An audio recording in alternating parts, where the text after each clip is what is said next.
بسم اللہ الرحمن الرحیم۔ یہ دو چند مسائل ہیں قربانی کے حوالے سے۔ قربانی کے بارے میں چند مسائل سن لیں۔ پہلا مسئلہ یہ ہے کہ قربانی کا گوشت کھانا عبادت ہے، جیسے میں نے بتایا۔ بعض لوگ یہ کرتے ہیں کہ گھر میں قربانی کرتے ہی نہیں ہیں، سارے حصے ادھر ادھر دے دیے انہوں نے۔ یہ ایک قسم کا تکبر ہے، سمجھ رہے ہیں؟ ٹھیک ہے، صدقے کی اپنی اہمیت ہے، مگر جب اللہ کی طرف سے ضیافت ہے تو اس کو کھانا چاہیے۔ دیکھو، ان 3 دنوں میں 4 دنوں میں روزہ رکھنا حرام ہے۔ کیوں حرام ہے؟ کیونکہ روزہ رکھ کے آپ گوشت نہیں کھا سکتے قربانی کا۔ رات کو حالانکہ کھا بھی سکتے ہیں، مگر یہ کہ جیسے عام دنوں میں کھانے کی روٹین ہے وہ نہیں کر سکتے آپ۔ تو اس کا مطلب پتہ چلتا ہے کہ جب اللہ تعالیٰ کی طرف سے ایک چیز کی ضیافت ہے تو اس ضیافت کا انکار نہیں کرنا چاہیے، یہ تکبر ہے۔ بعض لوگ یہ کہتے ہیں ہم تو پورا سال گوشت کھاتے ہیں، ابھی ہم نے کیا کھانا ہے یار؟ بھائی آپ پورا سال اپنے پیسوں سے کھاتے ہوں گے۔ دیکھو، ہم پورا سال پانی پیتے ہیں نا، لیکن مکہ جب جاتے ہیں اور زمزم پیے بغیر واپس آ جائیں تو یہ بہت بڑی حماقت ہے یا نہیں ہے؟ ہے بھائی، وہاں جا کے پیتے بھی ہیں اور بھر بھر کے گھروں میں بھی لے کر آتے ہیں۔ کیوں لے کر آتے ہیں؟ اس لیے کہ وہ پانی اور اس پانی میں فرق ہے۔ وہ پانی پلانے والا کون ہے؟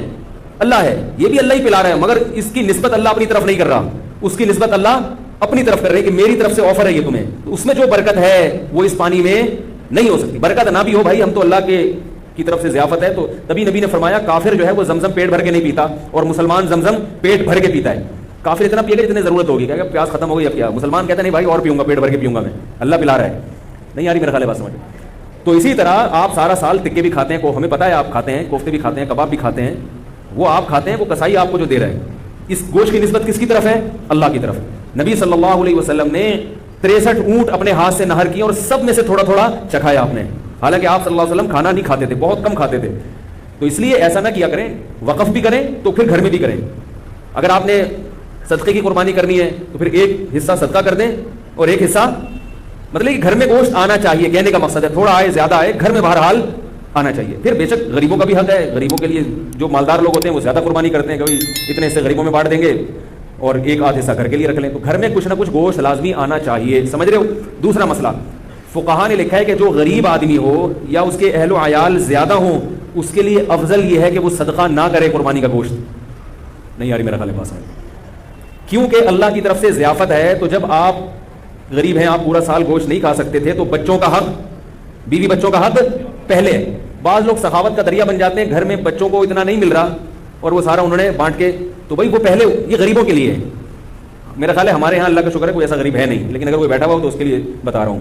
ہمارے یہاں سب کھاتے ہیں، پورے سال کھاتے ہیں الحمدللہ، لیکن اگر کوئی غریب ہے جس کو پورے سال گوشت کم ملتا ہے تو وہ صدقہ نہ کرے، وہ 3 حصے نہ کرے، وہ سارا اپنی فیملی کو کھلا دے، خود بھی کھائے اور اسٹور کر کے اپنے بچوں کو کھلائے، وہ بچوں کو، بیوی کو، یا جو بھی اپنے قریبی رشتہ دار ہیں ان کو کھلا دیں۔ تو یہ قربانی کے گوشت کے 3 حصے کرنا ضروری نہیں ہے، سمجھ رہے؟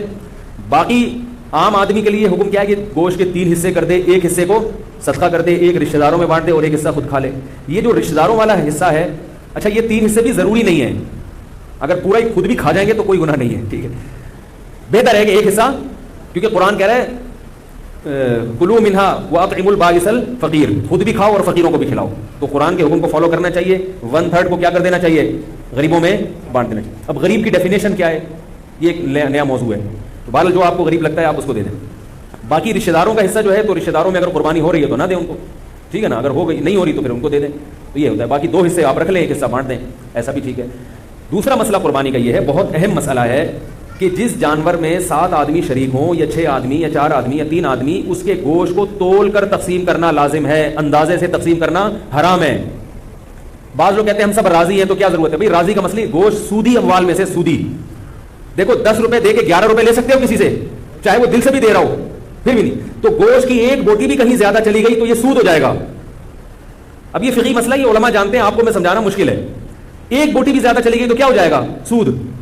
اس لیے اس کو تول کے برابر 7 حصوں میں تقسیم کریں، اور اگر اس ٹینشن سے بچنا چاہتے ہیں تو 7 حصوں میں کلیجی یا پائے ملا دیں، پھر تول کے تقسیم کرنا ضروری نہیں ہوگا۔ جیسے 10 روپے دے کے 11 روپے دینا تو حرام ہے نا، لیکن 10 روپے کے ساتھ ایک ٹافی رکھ لیں، ہے بھائی، پھر 11 روپے لے سکتے ہیں، یعنی وہ نوٹ کے علاوہ کوئی جنس آ جائے۔ یہ میں اس لیے اتنی تفصیل کر رہا ہوں، لوگ کہتے ہیں پتہ نہیں مفتیوں نے کیا دین کو بنایا ہوا ہے، یہ پائے ملا دو، کلیجی ملا دو، اس تکلف کی کیا دو؟ بھائی سود سے بچنا ضروری ہے۔ تو اب جب آپ اس میں کلیجی ملا دیں گے تو کلیجی گوشت کی جنس سے ایک الگ چیز ہے، تو اگر ادھر گوشت زیادہ آئے گا تو وہ کلیجی کے مقابلے میں ہوگا، ادھر کلیجی زیادہ آئے گی تو وہ گوشت کے مقابلے، جنس تبدیل ہونے سے سود کے مسائل پھر وہ پیش نہیں آتے۔ تو کلیجی ملا دیں. تو جب کلیجی تقسیم شروع میں ہوگی تو کلیجی لوگ پہلے 7 حصوں میں ڈیوائڈ کر لیتے ہیں, ٹھیک ہے, تو اس میں سے کچھ کلیجی نکال لیں اور کلیجی 7 حصوں میں ڈیوائڈ کر کے تھوڑا سا اس میں گوشت ملا دیں. کلیجی میں گوشت مل جائے گا اور گوشت میں کلیجی. وہ ایک ہیروئن چی بیٹھا ہوتا ہے نا پائپ کے منہ میں, پائپ ہوتے ہیں نا برساتی نالے, اس کے اندر ہیروئن چی بیٹھ کے ہیروئن پی رہا تھا, کہہ رہا ہے میں پائپ کے منہ میں ہوں اور میرے منہ میں پائپ ہے. اس کو بڑا انجوائے کر رہا تھا اس سے وہ. تو آپ جب کلیجی میں گوشت ملائیں گے اور گوشت میں کلیجی ملائیں گے تو اس کو کیا کریں گے, آپ انجوائے کریں گے, ٹھیک ہے. تو شروع میں کلیجی کے 7 حصے کریں اور اس میں تھوڑی سی کلیجی نکال لیں, باقی کے 7 حصے کر کے اس میں 1-1 2-2 بوٹی ملا دیں. تو کلیجی بھی تقسیم کرنا آپ کے لیے جائز ہو جائے گا, ورنہ کلیجی بھی تول کے کرنی پڑے گی. اور آخر میں جب گوشت ہو تو اس میں تھوڑی تھوڑی کلیجی ملا دیں. یہ سودی مسائل سے بچنے کے لیے. سمجھ گئے کہ نہیں سمجھ گئے؟ یہ ہو گیا, پائے کو پھر جیسے چاہیں تقسیم کریں. دوسرا مسئلہ ہے قصائیوں سے متعلق. قصائی لوگ کیا کرتے ہیں کہ جانور کو کاٹتے ہیں تو کاٹتے چلے جاتے ہیں. شریعت میں حکم ہے 4 رگیں کاٹنے کے بعد جانور چھوڑ دو, اس کو تڑپنے دو. سمجھ رہے ہو؟ تڑپنے دو. اس تڑپنے سے فائدہ یہ ہوتا ہے اس کا جتنا بلڈ ہے وہ نکل جاتا ہے. ذبح کرنے میں ایک بہت بڑی حکمت کیا ہے کہ اس کا خون, سارا خون گندی اور ناپاک چیز ہے, وہ باڈی سے کیا ہو جاتی ہے, اس میں بیماریاں بھی ہوتی ہیں. یہ جو جانور میں کوئی بیماری ہو نا تو اس کے خون میں ہوتی ہے, خون کا نکلنا ضروری ہے, گوشت صاف ہو جاتا ہے اس سے. اب قصائی لوگ کیا کرتے ہیں کہ انہوں نے چونکہ اس دن میں نے بتایا نا تو سلام کا جواب نہیں دیتے اس دن عید کے دن, اتنے بزی. یہ کیا کرتے ہیں, جانور ذبح کرنے کے بعد اس کے گلے میں چھری مارتے ہیں, اس کی یہ جو پیچھے اعصابی رگ ہے اس کو کاٹ دیتے ہیں. اس سے جانور کو تکلیف بھی زیادہ ہوتی ہے اور ٹھنڈا بھی جلدی ہو جاتا ہے. اس لیے میں کہتا ہوں کہ جس کھونٹے سے جانور باندھا ہوا تھا وہ کھونٹا ابھی خالی ہے, تھوڑی دیر کے لیے اس کھونٹے سے کس کو باندھ دیں, قصائی کو باندھ دیں. کیونکہ قصائی کنٹرول میں نہیں آتا, اس کو آپ 100 دفعہ بھی کہیں بھائی نہیں کاٹو وہ پھر بھی کاٹتا ہے, وہ پھر بھی چھرا مارتا. اس سے جانور حرام نہیں ہوتا, لیکن ایک جو ایک حکمت ہے ذبح کا, ایک شرعی طریقہ ہے, اس طریقے پر تو عمل نہیں ہوا نا. جانور تو حلال ہی رہتا ہے لیکن ایک کراہت آتی ہے, کراہت مکروہ عمل ہے یہ. اس لیے قصائی کو پہلے گائے پہ جتنے آدمی تھے نا اس سے زیادہ آدمی قصائی پہ چھوڑ دیں آپ. اس کو بولے اس کو تڑپنے دو اور اس وقت تک وہ 8 آدمی کس کو پکڑ کے رکھیں گے, قصائی کو پکڑ کے رکھیں, کیونکہ وہ بھاگے گا, وہ آئے گا بولے گا نہیں میں کاٹوں. اس کو پکڑیں آپ یا کھوٹے سے باندھ دیں. باقی جب جانور ٹھنڈا ہو جائے تو پھر اب تمہارا کام شروع ہے. سمجھ گئے یہاں تک؟ تیسرا مسئلہ, جب جانور ذبح کریں تو بعض دفعہ آپ ذبح کر رہے ہوتے ہیں, قصائی بھی آ کے ہاتھ لگا دیتا ہے اس میں, لیکن وہ تکبیر نہیں پڑتا. جب 2 آدمی مل کے گلا کاٹیں گے تو دونوں کے لیے تکبیر پڑھنا ضروری ہے. اگر ایک نے بھی چھوڑ دی تو جانور مکمل حرام ہو جائے گا, اس کا گوشت کسی کے لیے بھی حلال نہیں ہوگا. انہوں نے گٹکے رکھے ہوئے ہوتے ہیں, منہ ہل ہی نہیں رہا ہوتا ان سے, تو ان سے بولے بھائی گٹکا تھوڑی دیر کے لیے پھینک دو, تسلی کے ساتھ بسم اللہ اللہ اکبر پڑھو زور سے. اور علماء کہتے ہیں کہ جو لوگ وہاں کھڑے ہوئے ہیں ان کو بھی چاہیے تکبیر پڑھ لیں تاکہ وہ جو ہے نا جو ذبح کر رہا ہے اس کو یاد آ جائے, ٹھیک ہے. بھولے سے اگر تکبیر رہ گئی تو بھی جانور حلال ہے, لیکن جان کر اگر چھوڑ دی یا مسئلے کا علم نہیں تھا یا قصائی یہ سمجھتا تھا اس نے پڑھ لی تو کافی ہے, مجھے پڑھنے کی ضرورت نہیں ہے, تو وہ جانور کیا ہو جائے گا, حرام ہو جائے گا. بھولے سے چھوٹ جائے تو ایک الگ بات ہے, جان بوجھ کر تکبیر چھوڑیں گے تو جانور حرام ہو جائے گا.